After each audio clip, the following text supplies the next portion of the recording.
Bonjour à tous, c'est Darfpen. Aujourd'hui on se retrouve pour une nouvelle vidéo. Donc il s'agit d'une double review de sets assez anciens. Donc il s'agit du set 95-16 Jabba's Palace que vous pouvez voir ici sur la gauche. Donc qui est sorti en 2012, qui est composé de 717 pièces. À l'époque en neuf il était vendu 145 euros. Donc actuellement c'est un set donc scellé qui cote 150. Donc ça a entre guillemets pas pris trop de valeur, même si à l'époque on pouvait déjà avoir les sets à des prix assez intéressants. À peu près en non scellé, c'est un set qui vaut 120 euros. Moi, j'ai pu le toucher il y a de ça 2-3 mois à 80 euros sans boîte, mais complet. Donc c'est un set qui est une réédition du Palais de Jabba sorti en 2003, le set 4480. Je vous mettrai une illustration en incrustation. Donc le set est composé de 10 mini-figurines.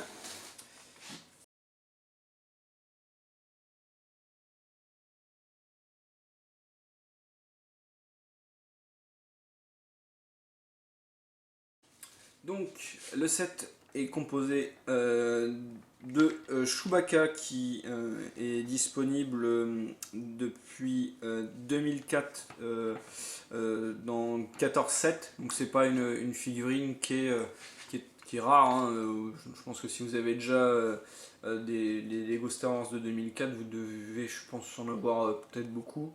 Donc voilà, la différence avec les premières versions de Chewbacca, c'est que la couleur est un petit peu différente. Donc là, elle est fournie avec un accessoire qui sont les menottes. Ensuite, on passe à le petit garde gamoréen. Donc là, qui n'est pas non plus exclusif à 7. On la retrouve uniquement dans 2 sets, qui est aussi présent dans la fosse du Rancor, qui est le deuxième set donc je vais vous présenter. Donc c'est une figurine qui a quand même été euh, pardon, vraiment bien améliorée au niveau surtout vraiment une tête superbe bien moulée, comme vous le voyez là, des superbes superbes aussi impressions au niveau des jambes. Bon, elles sont pas tampographiées de la tête aux pieds, mais rien que les petits détails sont sympas. Enfin, le moulage et le travail de peinture est aussi vraiment excellent. On voyait, hein, il y a quand même assez. Ça fait des personnages entre guillemets assez gros. Quand on voit vraiment les détails de cette figue, comparé à l'ancienne version, donc je vous mettrai une petite incrustation, je pense, en bas de la vidéo, il y a quand même un sacré gap et la figurine est vraiment, vraiment magnifique. Puis, donc on passe à la princesse Leia en version Bosch, qui est exclusif à ce set. Alors, comme vous pouvez le voir, le casque est vraiment magnifique. Elle est équipée d'un petit détonateur thermique tampographié. La figurine est aussi, comme vous pouvez le voir, tampographiée même au niveau des jambes. Derrière, elle est équipée d'un petit, comment dire, d'un petit pack dorsal. Si on peut enlever la tête. Donc là, Leia est fournie avec une double expression. Voilà. Par contre, là, je n'ai pas vérifié, je ne sais pas si la tête est exclusive à ce set, mais en tout cas, la tenue, le casque et tout sont vraiment exclusifs à ce set. C'est un personnage qui est vraiment, vraiment magnifique, je trouve.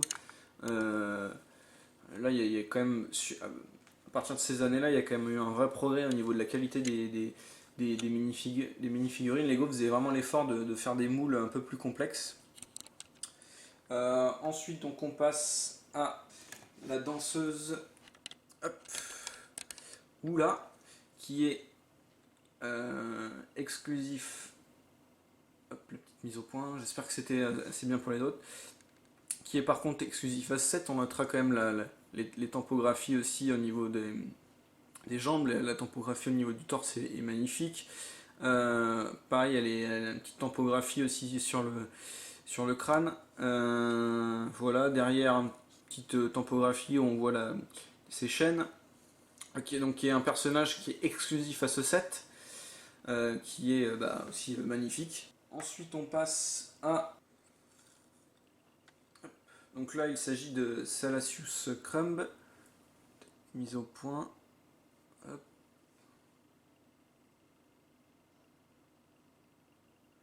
Voilà, qui est aussi exclusif à ce set, qui est fait dans un... Je sais pas si on peut le voir, mais c'est un plastique qui est vraiment assez mou. Voilà, bon, c'est la première fois que cette figurine a été réalisée pour ce set du coup. Ensuite, on a qui est compté, pardon, qui est pas compté, qui est aussi une mini figurine. Il s'agit de Han Solo. Hop. Petite mise au point. Voilà. Donc la mini figurine n'est pas exclusif à ce set. Du moins le torse et les jambes. Donc le torse c'est un torse que vous pouviez trouver dans d'autres sets, notamment un Desert Skiff qui est sorti la même année ou l'année suivante, je ne sais plus. Par contre la tête est exclusive, puisqu'on voit Han Solo qui est un petit peu endormi là. Et après c'est une tête qui est bien sûr comment dire, avec une double expression. Hop, voilà, excusez-moi. Voilà. Donc voilà, bon, c'est un petit Han Solo assez sympa. Ensuite, on a qui est compté comme une mini figurine, c'est le Han Solo dans sa carbonite. Tout cassé. Han Solo donc dans sa carbonite. Alors qu'avant c'était une pièce qui était tampographiée sur une brique qui ressemble un peu à un mur en fait. Donc voilà, et derrière on peut mettre Han Solo dedans. Donc voilà, Lego considère ça comme une mini figurine, mais c'est vrai que là le travail qui est dessus, on voit c'est tampographié et excellemment bien je trouve. Donc vraiment c'est quelque chose qui est assez cool. Donc c'est pas exclusif à ce set, c'est sorti je crois dans deux ou trois autres sets, donc c'est pas très compliqué à avoir. On retrouve hop, le Jabba, hop, qui fait partie, qui est ce qu'on appelle chez Lego des Big Figs. Donc là clairement je trouve que la figurine par rapport à celle qui était sortie en 2003, il y a clairement un gap au niveau qualité. Elle est beaucoup plus réaliste, il y a vraiment des superbes détails qu'on peut voir ici au niveau des yeux. Il y a beaucoup aussi de motifs pour les bourrelets, etc. Les bras sont superbes, il y a des petits détails aussi, comme on peut le voir, un petit tatouage, et même derrière et tout. Enfin, la figurine est vraiment, vraiment magnifique. Hop. Donc là, elle est disponible uniquement dans deux sets. Bon, je sais pas si c'est vraiment une figurine qui est rare. En tout cas, l'autre version est uniquement disponible dans le set 75020 Jabba's Sail Barge. Donc c'est la barge de Jabba. Voilà, donc vraiment clairement cette figurine est vraiment magnifique. Ensuite on retrouve en figurine le majordome de Jabba, pardon, qui est Bib Fortuna, qui est exclusif à ce set. Donc il avait une version qui datait de 2003 qui était sortie dans un petit set Jabba's Message. Donc voilà, on remarque que la figurine est tampographiée au niveau du torse, comme là. Il me semble que le moule doit être nouveau. Je ne sais pas s'il est nouveau par rapport à la précédente. En tout cas, il y a eu un travail de couleur qui est fait. Donc là, il est équipé d'une petite cape. Je ne sais pas si derrière c'est tampographié, je ne crois pas. Non, ça n'a pas l'air d'être tampographié. Voilà, toujours est-il que je trouve que la minifig est vraiment magnifique. Et en ce que Lego considère comme étant une minifigurine, c'est ce qu'on appelle un moine Baumard. Voilà, c'est. Enfin, moi je considère pas ça comme vraiment une minifig, j'essaie de vous la présenter comme ça.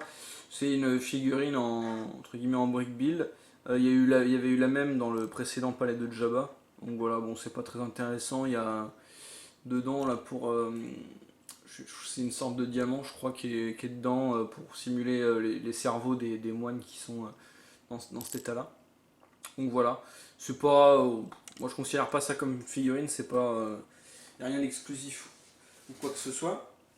Donc ensuite, pour vous présenter en détail le set. Donc le set se compose donc de ici comme vous voyez le trône, c'est doté d'un toit qu'on peut enlever pour plus de jouabilité. Dedans il y a je sais pas pourquoi, on peut lancer un petit missile avec ça. Bon, je pense que ça peut s'enlever parce que pour des dioramas je trouve ça pas très joli. Euh, donc là on voit qu'il y a quand même différents accessoires. Il y a ici le trône entre guillemets de Jabba qui peut coulisser pour faire pour révéler une trappe, puisque c'est un set qui se met dessus la fosse du Rancor. Derrière vous avez un petit truc pour repousser avec une sorte de cheminée cuisinière, je sais pas trop ce que c'est, pour repousser comment dire le trône. Ensuite, au niveau des détails, toc, voilà. Donc là, c'est la petite molette de jeu. Ici, on a donc l'entrée qu'on peut voir. Hop, voilà, avec la petite tour de garde. Ici, donc, on voit bien qu'il y a la petite pièce ici pour simuler une sorte de droïde d'accueil. La pièce est tampographiée, je crois que ça doit être ça, une petite tourelle de défense si je me bonne mémoire. Ici on a un système pour, je crois, voilà, pour bloquer la porte, voilà. Et après si on relâche comme ça, bah voilà, petite jouabilité. Donc dedans, dans la tour, on retrouve la petite entrée, je sais pas si on peut le voir là, voilà. Ici la petite entrée, il y a différents accessoires, des blasters, voilà, des macros jumelles et tout. Tac, comme on peut le voir ici, donc ça s'assemble comme ça, voilà. Tac.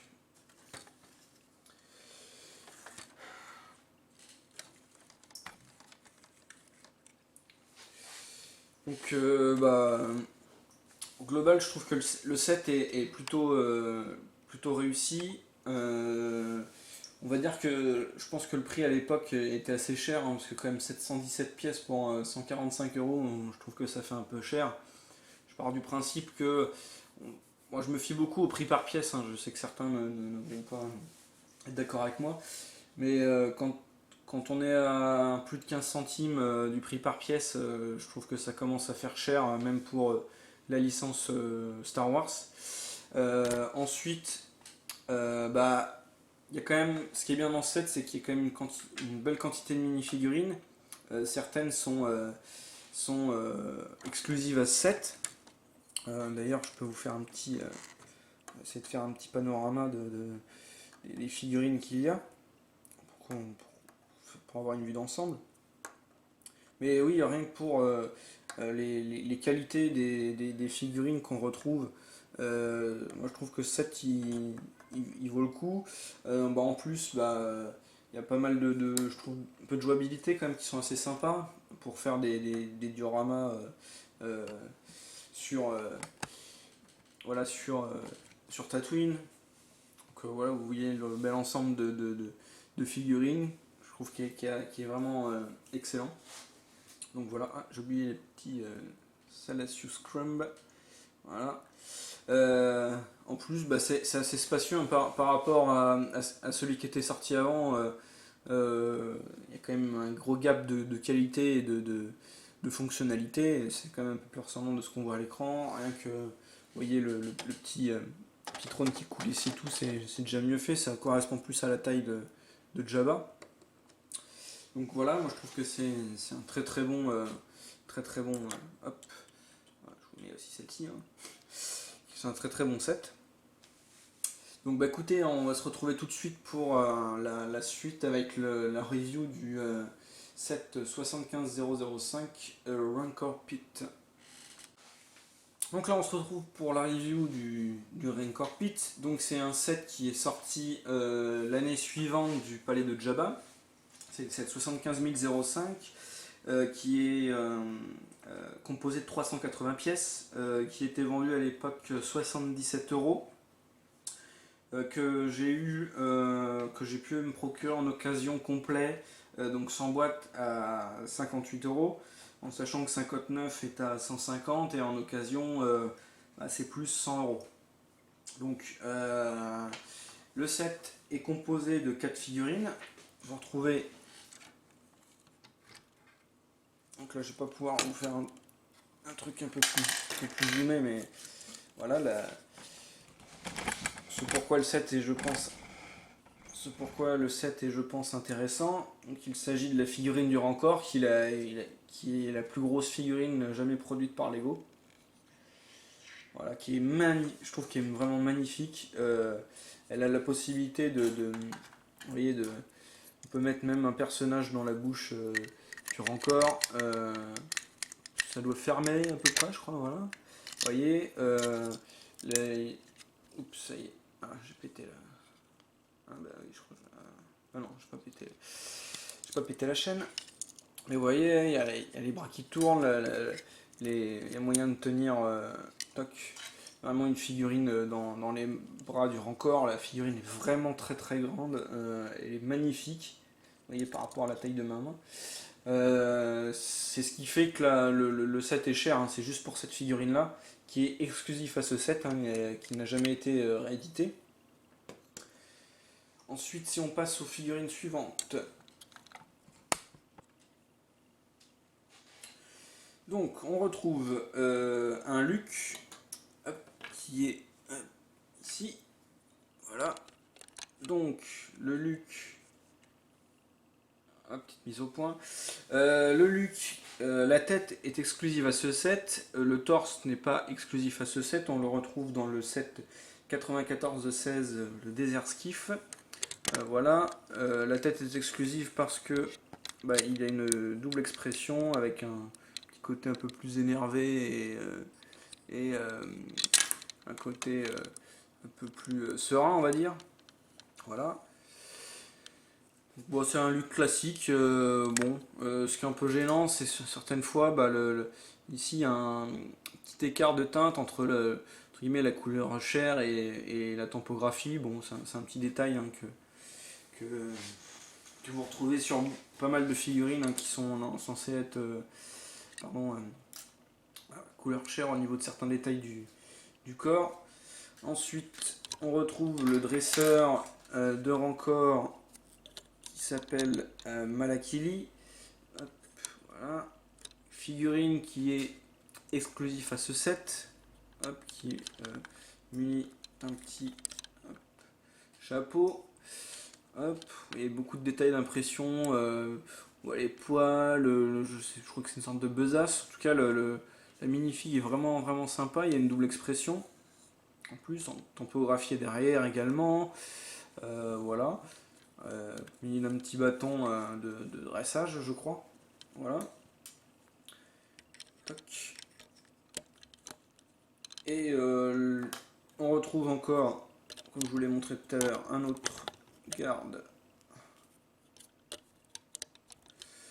gamoréen, toujours aussi magnifique. Hop, voilà, je vous le fais tourner un peu plus. Tac. Et en dernière figurine, donc bon, c'est considéré comme une figurine, mais bon, moi, je trouve que c'est pas excellent, hein, mais bon, c'est un petit squelette, voilà. Toc, toc, toc, toc, voilà. Hop.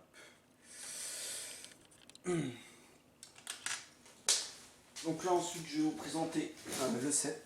Donc là on se retrouve pour la présentation du set. Donc là le set est, et en fait ça fait une sorte de de cage. Il y a quelques fonctionnalités, notamment il y a la grande herse qu'on peut actionner comme ça, voilà. Hop, ensuite on peut bloquer. Le set doit s'ouvrir quelque part, je ne sais plus où, hein, ça doit être là. Voilà. Toc. Pour avoir différentes comment dire positions. Il y a une porte qui s'ouvre ici. Ensuite, ici, je sais plus. Voilà, ici il y a une petite cache. Il y a aussi une cache que j'ai enlevée, qu'on voit là-bas. Voilà. Qui est où il y a un os, etc.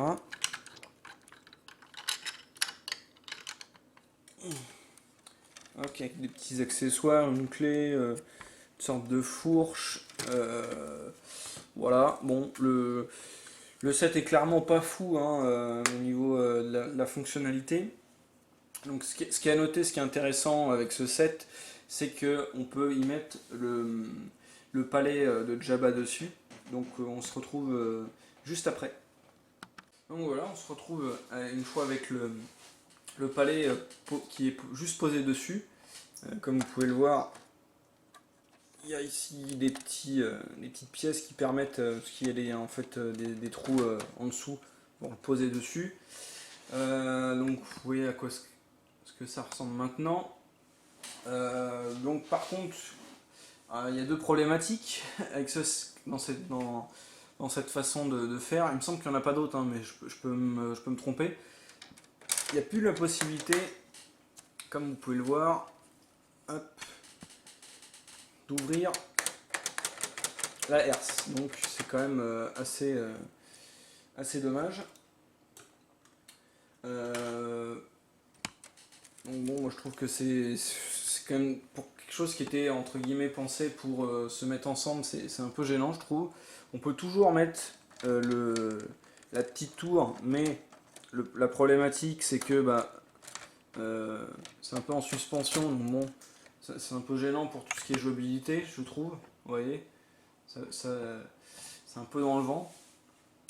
Par contre, il y a toujours le principal intérêt de cette voilà, mince, hop, voilà, de cette fonction, enfin, pardon, de la possibilité de les mettre, comment dire, ensemble, c'est la fonctionnalité de faire tomber Luke comme dans le film, dans la fosse du Rancor.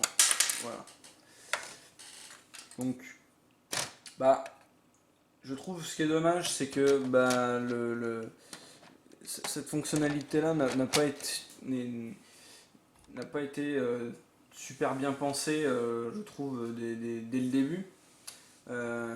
Puisqu'on voit que il y a quand même des problèmes de esthétique, de fonctionnalité. On perd le principal intérêt de la fosse du Rancor, c'est d'ouvrir la herse et de le faire tomber sur le Rancor une fois que Luke entre guillemets affronte le Rancor.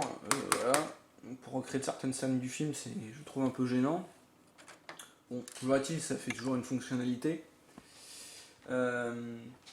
Après, au global, si vous êtes un collectionneur de minifigs, je pense que c'est les sets qu'il vous faut.